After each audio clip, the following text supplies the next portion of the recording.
Crime Spree magazine is honored to have the best-selling authors known for their books with dogs as part of their main characters. VJ Burns has two series she writes, The Dog Club Mysteries and The Mystery Bookshop. Her latest are Sit, Stay, Slay, and A Tourist Guide to Murder. Sara Driscoll has an FBI Canine Series. Her latest is Leave No Trace. Margaret Mizushima is known for her Timber Creek Canine Series. Her latest is Hanging Falls. All right, so ladies, let's get started. How did you get the idea for your story that would include dogs? So we'll start with you, VJ. How Well, sorry, I keep saying, well, sorry. No problem.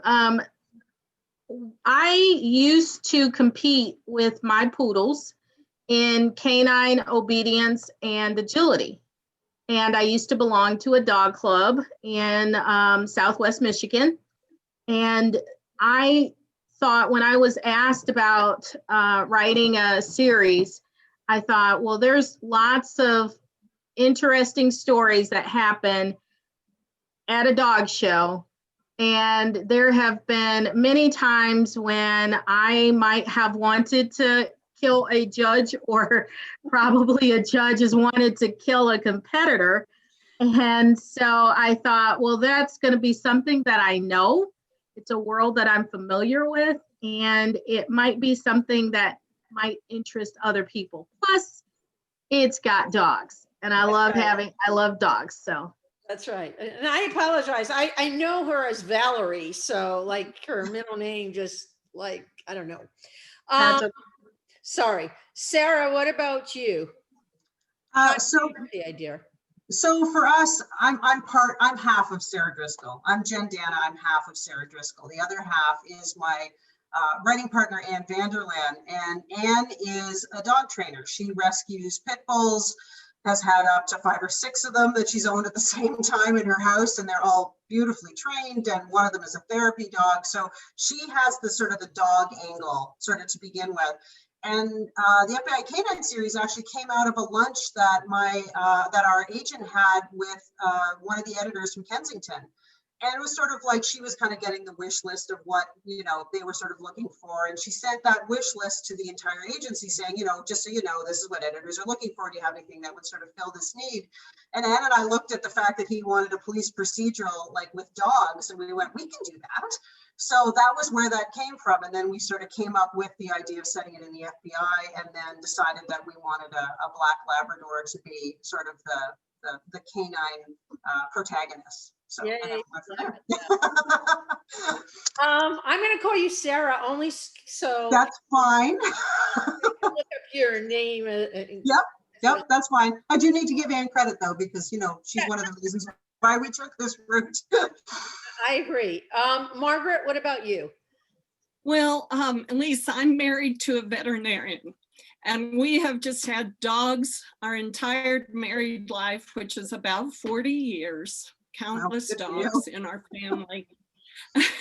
I'd say when we were in our 30s, we trained a couple of our dogs in search and rescue. So I had no idea at that time that I was also building some information, storing it in my mind to write a dog mystery someday.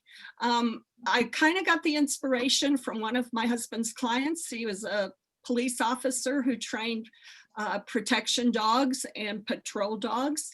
And I got introduced to him. And then my mother introduced me to a retired canine handler. And she was a retired officer as well. And so before I knew it, I was just inspired to write this police procedural starring Maddie Cobb and her canine partner, Robo. Thank you. Okay, so why did you choose a certain breed for your main character? I mean, out of, because there's so many breeds. So Margaret, let's start with you. Why did you choose the, German Shepherd for Robo? So one of my consultants that I met early on, her name is Beth Gady, and she is the retired officer that my mother introduced me to. She had a canine partner, actually named Robo, who was a German Shepherd, and she was working on the force in Bellingham, Washington. And as she let me shadow her, she had moved to Colorado after she retired, and she let me shadow her while she was training dogs for AKC tracking.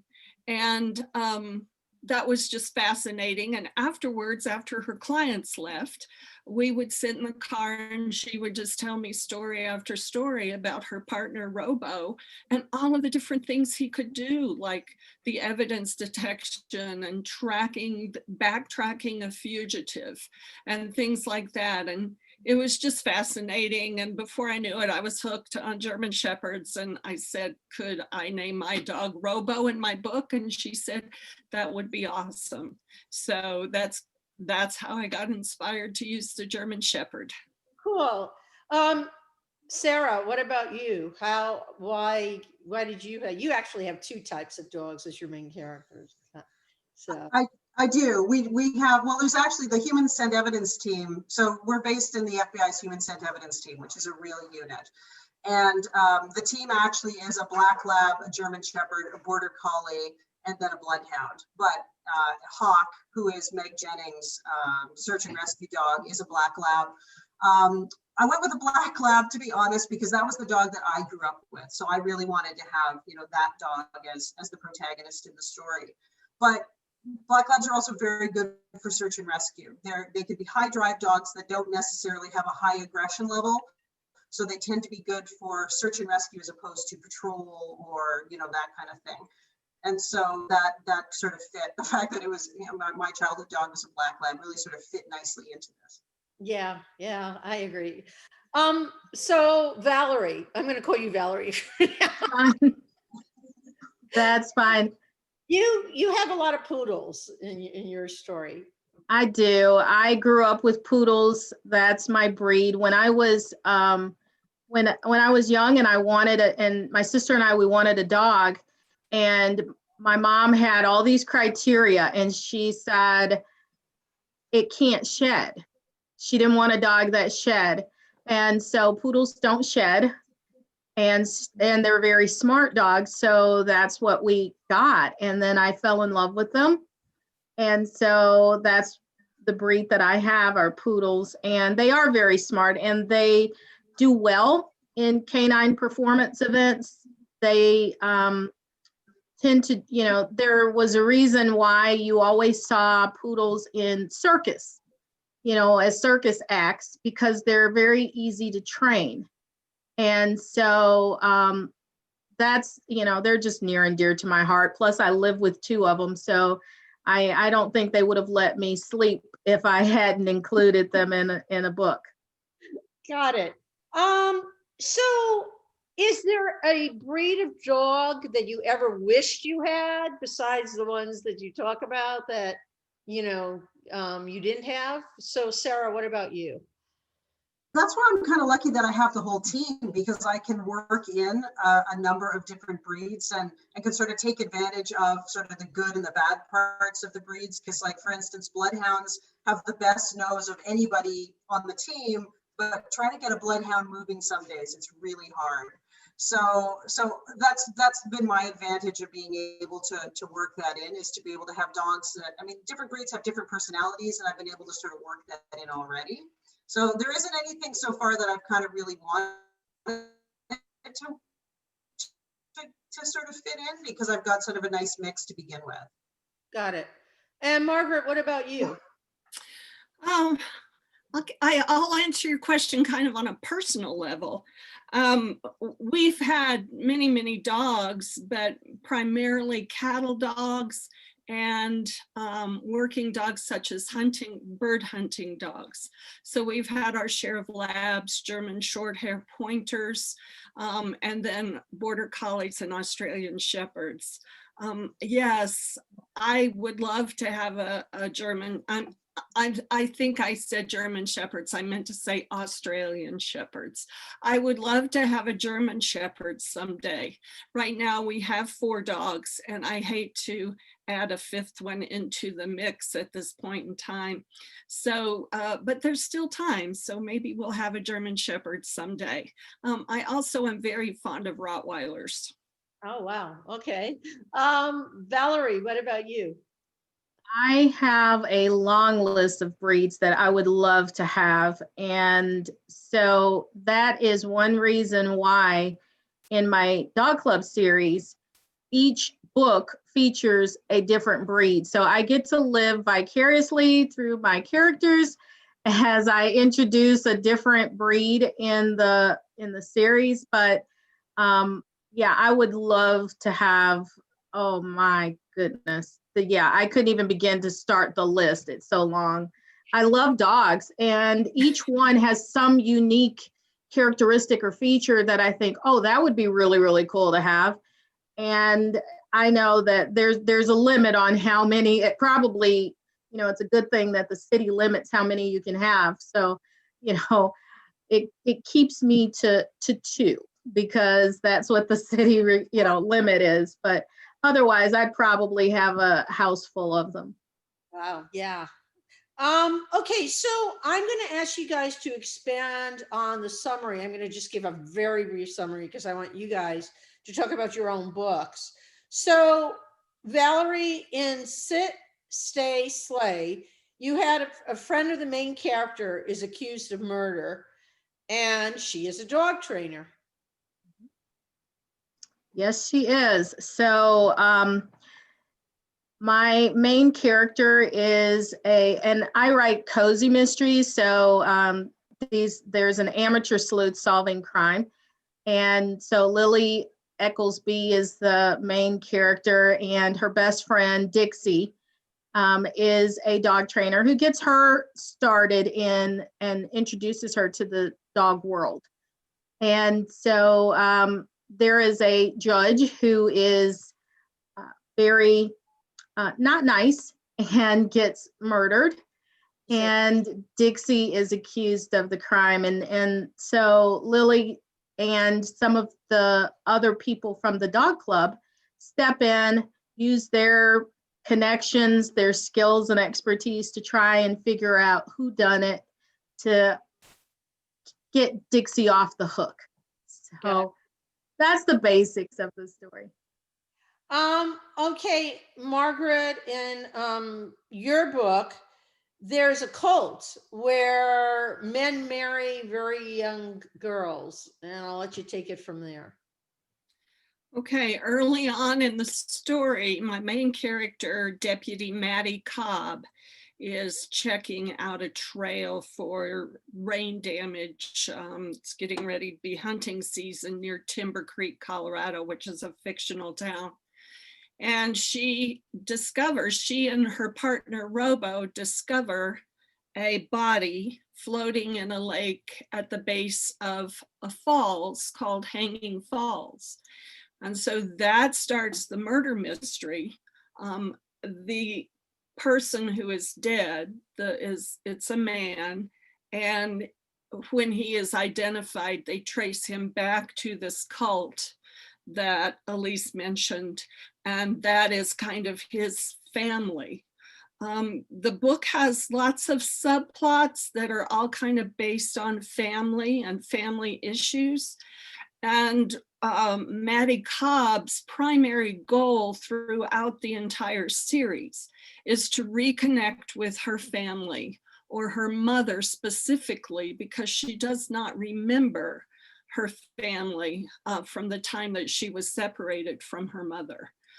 And she has found in chapter 1, so it's not a spoiler, she has discovered that she has family, and she's discovered a sister and a grandmother And she has discovered this through a DNA match on an ancestry database.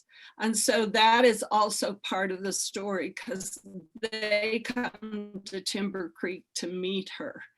And all kinds of things are going on. Murder and mayhem is happening in Timber Creek at the time that they're trying to reunite.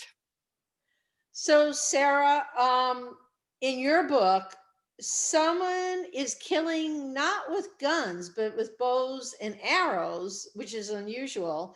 And the FBI canine unit has to track them down. Yes, the first death actually is a Georgia State Patrol officer who is killed. And so it automatically, the case automatically gets bumped up to the FBI because it's a state level officer who's been killed. And so they send in the human scent evidence team because they realize that what they have is somebody who's being killed from about, 100 yards away.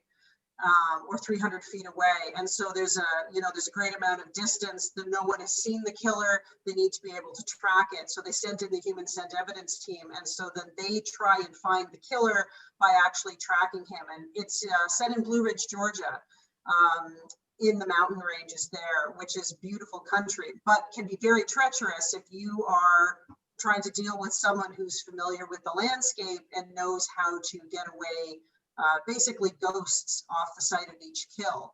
And as each additional body sort of piles up, they begin to sort of make the connections as to why these people are being killed. And from there, they try to figure out who's actually responsible for the deaths. But the teams go through quite a bit of peril because of the landscape and the treachery of the landscape. Beautiful, but very dangerous. Yes. Okay, so Sarah, I'm going to come back to you.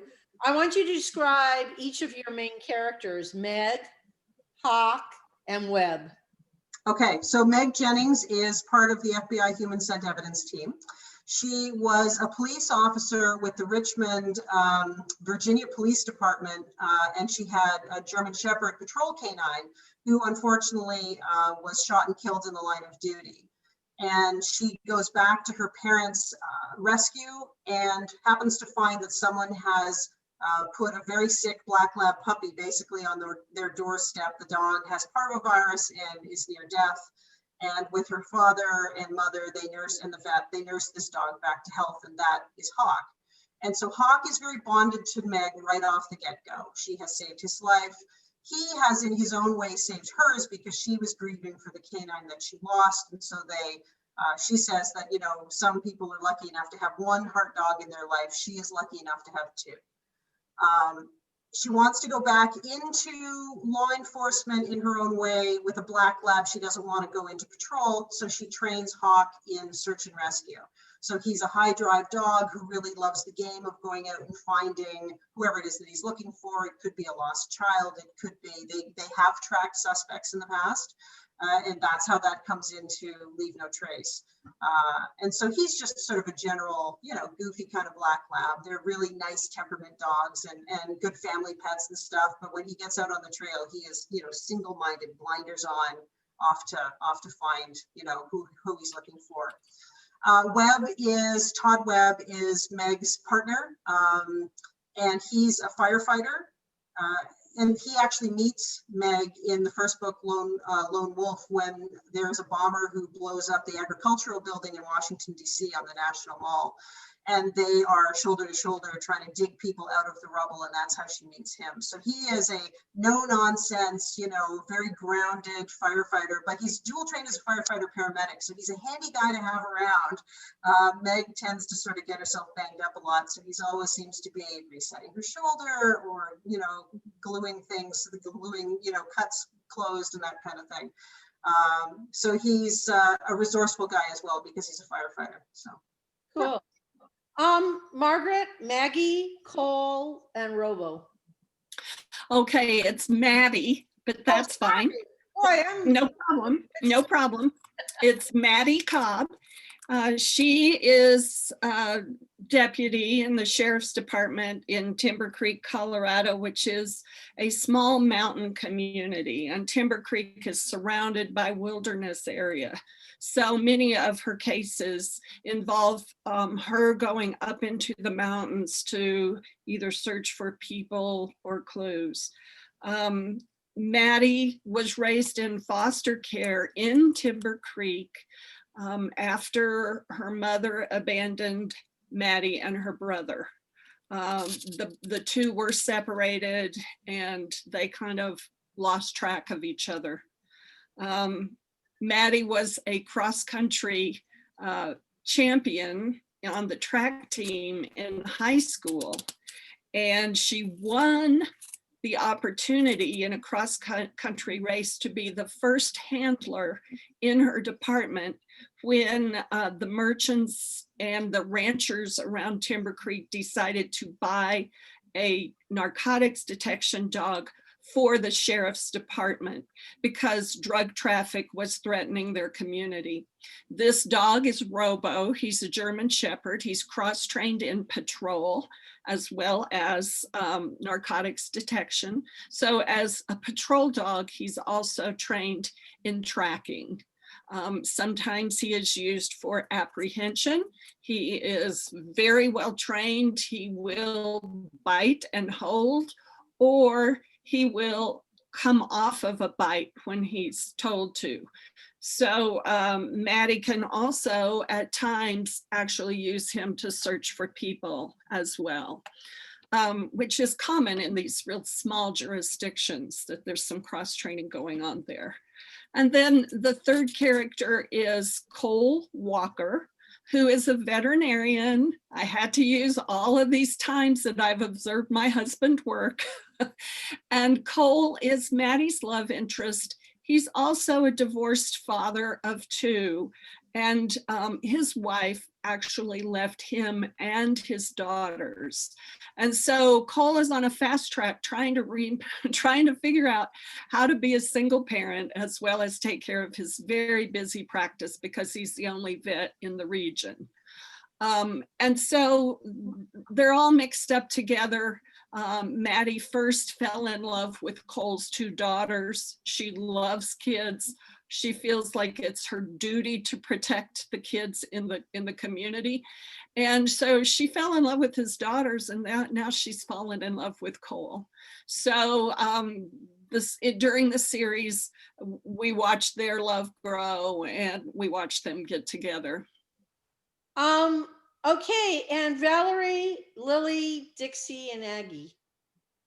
Okay, so Lily Ann Ecklesby is the protagonist, and Lily was, when the series starts, she's living in Indiana, and her husband has decided that he no longer wants to be married, that he wants to trade her in for a younger model. And she is not thrilled with that. She doesn't take it very well. And she realizes after meeting a stranger on a train that maybe she needs to move on. Maybe she realizes she hasn't been happy for a long time. And the person, encourages her to go in search of her happy place. So she decides that she doesn't like living in Indiana. She doesn't want to be cold.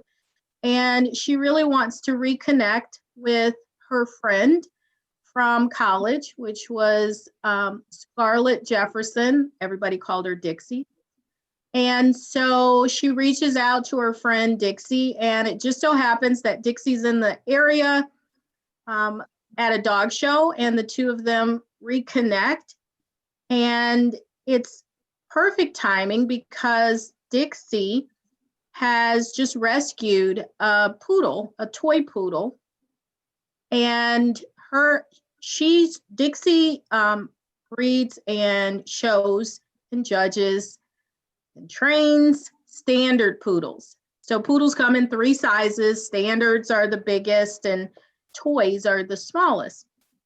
And this is a toy poodle. And Lily has always wanted a dog, but her husband never wanted dogs. He didn't like dogs. And so she realizes without him, there's nothing keeping her from having a dog. There's nothing keeping her in Indiana. And so over the course of the series, she does relocate to a warmer area of the country. She moves to East Tennessee, and where her friend Dixie lives.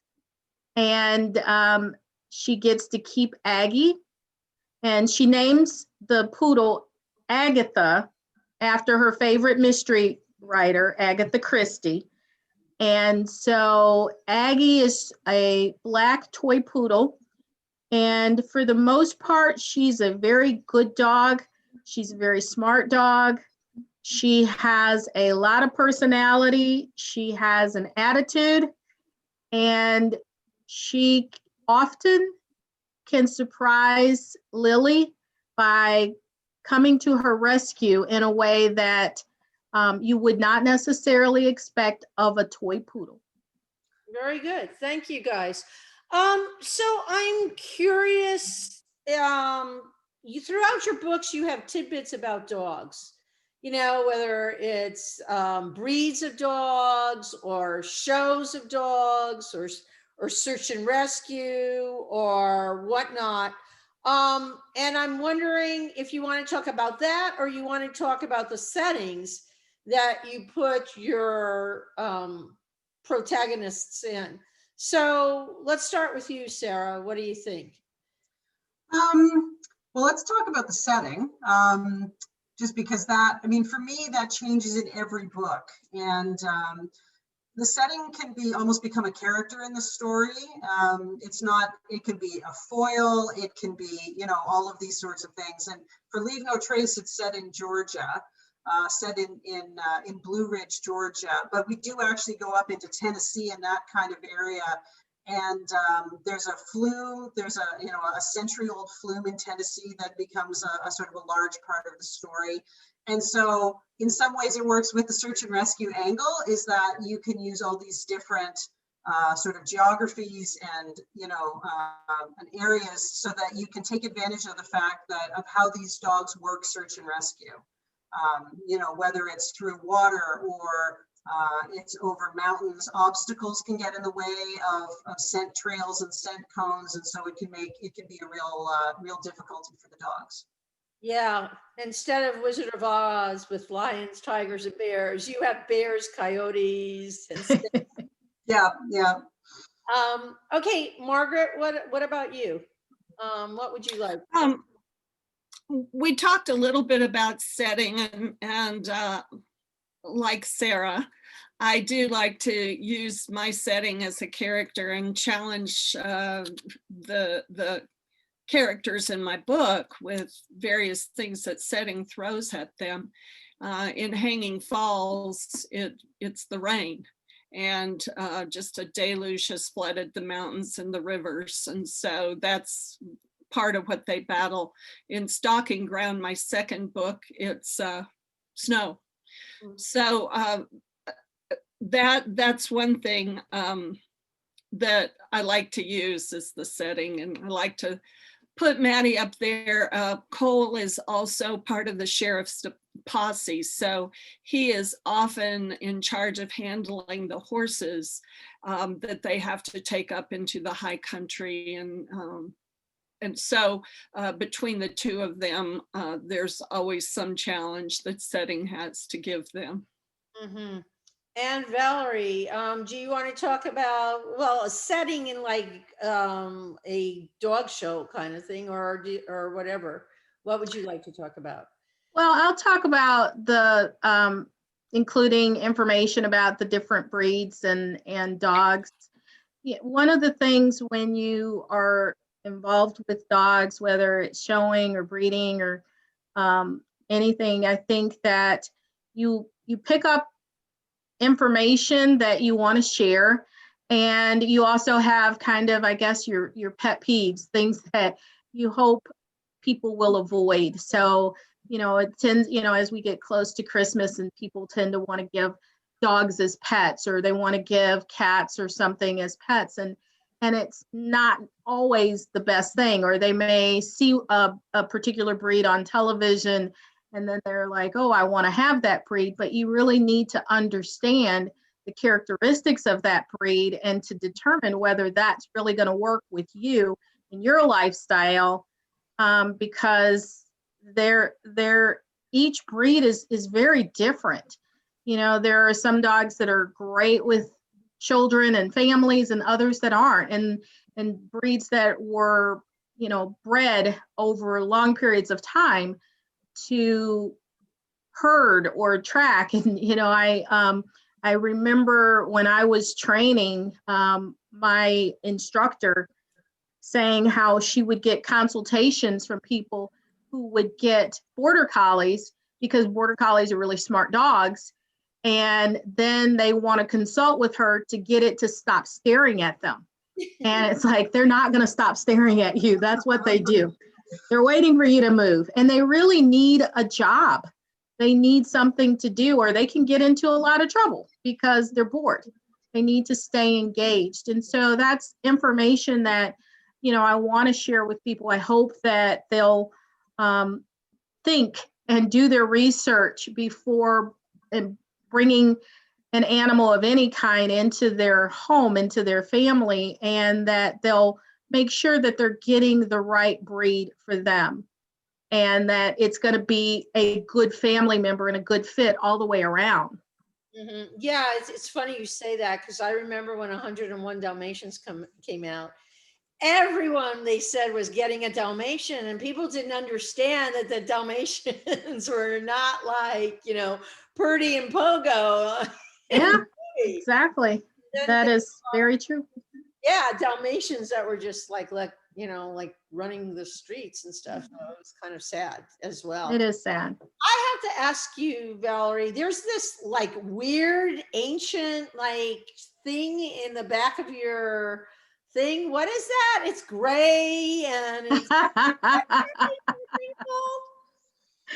yeah, there are probably a ton of people who've never seen an old-fashioned typewriter, but that's what it is. Is that how you write on a typewriter? No.